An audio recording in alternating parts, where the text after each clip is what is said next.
bavandimwe, nta kindi nitwaje uretse ivanjiri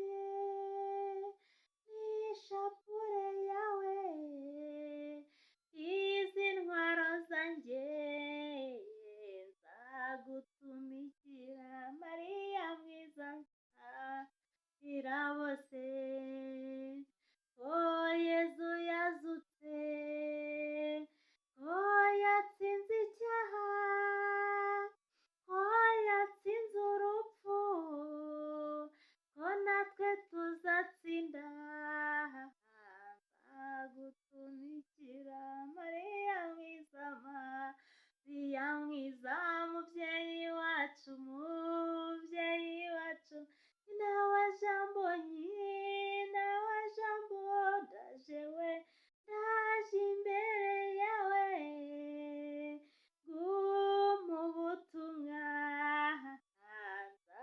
nzagutumikira. Kristo Yezu akuzwe. Ni Marie Clarisse Mukandengo. Ubushize abantu bibajije byinshi. Kristo Yezu akuzwe. Buri muntu agira uko yibaza bitewe n'icyo yumvise. Nivugiye akantu shyiramo n'icyivugo cy'abanywi, cyangwa se icyivugo cy'abasinzi. Wowe byavugishije umbabarire, nawe byakomerekeje umbabarire, hari impamvu kiriya nakivuze. Kristo Yezu akuzwe. Nawe ibaze umukarisimatike w'uyu munsi wa none, ibaze umukarisimatike w'umusinzi, ibaze umukarisimatike ujya mu kabari akanywa akarenza urugero. Niyo mpamvu ya kiriya kigo kiravuga kiti, ni abakiriya bakikije umupimyi bagura cyangwa bikopesha, baharanira kweza imifuka batitaye ku bibazo basize mu rugo. Kristo Yezu akuzwe. Ese we mukarisimatike mugenzi wanjye, ese weho mukristu Bibiliya buri gitondo, ugafata igitabo cy'indirimbo ukicara mu kiliziya ukajya gusenga, warangiza wagera mu kabari ugatangira ukanywera utwo wari ufite, bikarangira wikopesheje, ukagera mu rugo noneho n'abo mu rugo baburaye, wariye udufaranga wakoreye uwumwe. Ese uri umukarisimatike koko wa nyawe? Kristo Yezu akuzwe. Intego yanjye rero ntabwo yari ukwamamaza abasinzi, intego yanjye si ukwamamaza abanywi, ahubwo intego yanjye ni ukwita ku buzima bwa roho n'ubuzima bw'uburwayi bwo mu mutwe. Kristo Yezu akuzwe.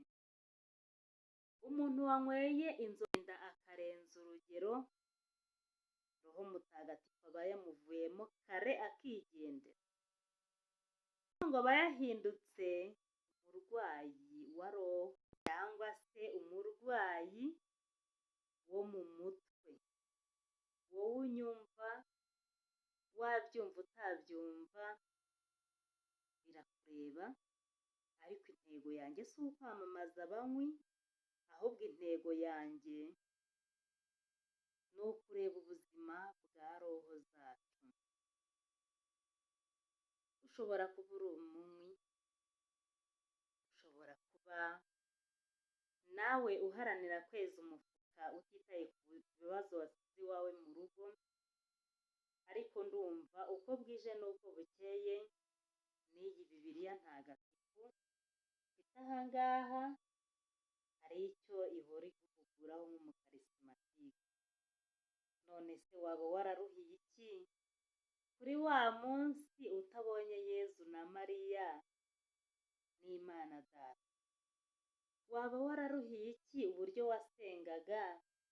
Waba wararuhiye iki uburyo waririmbaga?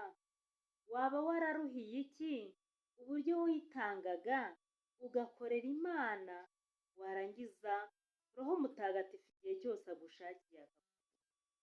Kristu Yezu akuzwe. Ngo ni abakiriya bakikije umupimyi, bagura cyangwa bikopesha, baharanira kweza imifuka batitaye ku bibazo basize mu rugo. Kristu Yezu akuzwe. Ese koko niba uharanira kweza imifuka utitaye ku bibazo wasize mu rugo, utitaye ku buzima bw'abana wibarutse, utitaye ku buzima bw'umugore wawe cyangwa umugabo wawe, ese uri umukarisimatike wa nyawe? Ibaze kandi wisubize, singuciriyeho iteka, ni mugenzi wawe Marie Clarisse Mukandengo wakugiraga inama. Ibyo bivemo, uyoboke inzira y'ubutungane kugira ngo tuzahurire mu bwami bwo mu ijuru. Kristu Yezu akozwe. Abayoborwa na Roho Mutagatifu nibo bana b'Imana. Icyo ukora cyose, aho ujya hose, jya ugerageza ugishe inama Roho Mutagatifu. Azakugira inama kandi ni umugabo utabeshya. Guharanira kweza imifuka ni ibintu bibi cyane, ahubwo haranira ubutungane kugira ngo uzaronke ubugingo buhoraho. Intungane ni umunyabyaha uhora yihana, iteka ukibuka ibyo wakoze, ubundi ugasaba Imana imbabazi. Kristu Yezu akuzwe. Imana iracyari ku ntebe y'imbabazi kandi iradukunda, izaduha n'iherezo ryiza nituyiringira kandi tukita ku byo idutegeka. Kristu Yezu akuzwe.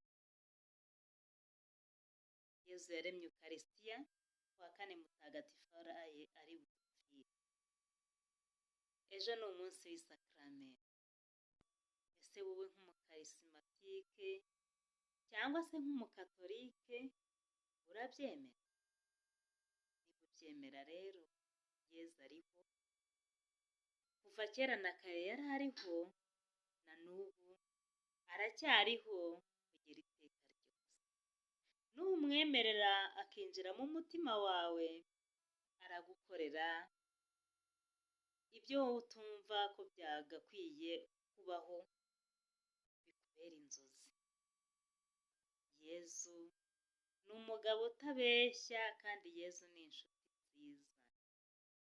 Turamye isakaramentu, twiherewe na Yezu, niryo